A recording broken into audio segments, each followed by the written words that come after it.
जय श्री कृष्ण। आज हम आपको लेकर चल रहे हैं एक ऐसे पावन स्थल पर जिसे केवल हरियाणा ही नहीं पूरे भारत में अपितु पूरे विश्व में अत्यधिक महत्व प्राप्त है। यह है कुरुक्षेत्र का ब्रह्म सरोवर। कहा जाता है कि इस सरोवर में स्नान करने मात्र से ही सभी पाप नष्ट हो जाते हैं और मनुष्य को मोक्ष की प्राप्ति होती है। आइए जानते हैं इसके इतिहास, महत्व और अद्भुत वातावरण के बारे में। कुरुक्षेत्र, जिसे धर्म क्षेत्र कहा गया है, महाभारत की भूमि है।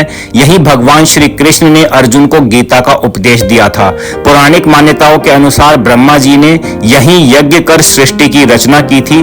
उसी स्थान को स्मरण करते हुए इस सरोवर का नाम पड़ा ब्रह्म सरोवर।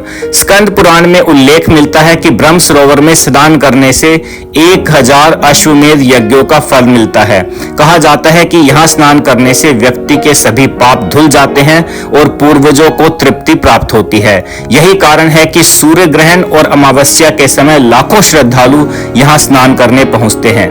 ब्रह्म सरोवर का विस्तार देखते ही बनता है। करीब 3600 फीट लंबा और 1500 फीट चौड़ा यह सरोवर अत्यंत विशाल है। इसके चारों ओर पक्की सीढ़ियां बनी हुई हैं ताकि श्रद्धालु आसानी से स्नान कर सकें। सरोवर के बीच में एक द्वीप है जहां भगवान शिव का भव्य मंदिर स्थित है।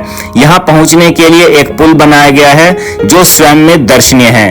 सरोवर के चारों ओर हरे भरे पेड़, विशाल घाट और प्राचीन मंदिर इसकी पवित्रता को और भी बढ़ा देते हैं। संध्या के समय जब सूरज की किरणें सरोवर के जल पर पड़ती हैं तो उसका दृश्य अलौकिक हो उठता है। ब्रह्म सरोवर केवल स्नान करने का स्थान नहीं है बल्कि यह आस्था और विश्वास का केंद्र है। हजारों वर्षों से श्रद्धालु यहाँ आकर अपने जीवन को पवित्र करते हैं।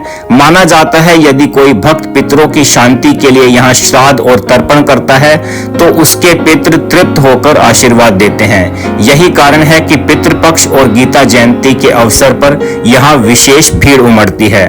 इसके अलावा यहाँ अंतर्राष्ट्रीय गीता महोत्सव का आयोजन भी होता है जिसमें देश विदेश से लाखों लोग दर्शन और उत्सव में भाग लेने आते हैं। शाम के समय यहाँ होने वाली सरोवर आरती का नजारा वाकई अद्भुत होता है। हजारों दीपक जल में जब प्रवाहित किए जाते हैं तो पूरा सरोवर मानो तारों की तरह जगमगाने लगता है। शंख घंटियों की गूंज, हर हर महादेव और जय श्री कृष्ण के जयकारे वातावरण को पूरी तरह से भक्ति में डुबो देते हैं। उस क्षण का अनुभव शब्दों में बयान करना मुश्किल है। भक्त कहते हैं कि उस समय ऐसा लगता है मानो स्वयं भगवान इस पावन भूमि पर विराजमान हो। आज भी दूर दूर से लोग यहाँ आकर दर्शन करते हैं। कुछ श्रद्धालु बताते हैं कि यहाँ स्नान करने से उन्हें मानसिक शांति मिलती है। सरकार और प्रशासन ने यहाँ आधुनिक सुविधाएं भी उपलब्ध कराई हैं। तो आपको ये वीडियो कैसा लगा मुझे कमेंट सेक्शन में जरूर बताइएगा और यदि आप यहाँ पर आना चाहते हैं तो आपको यह प्लेस जरूर विजिट करना चाहिए।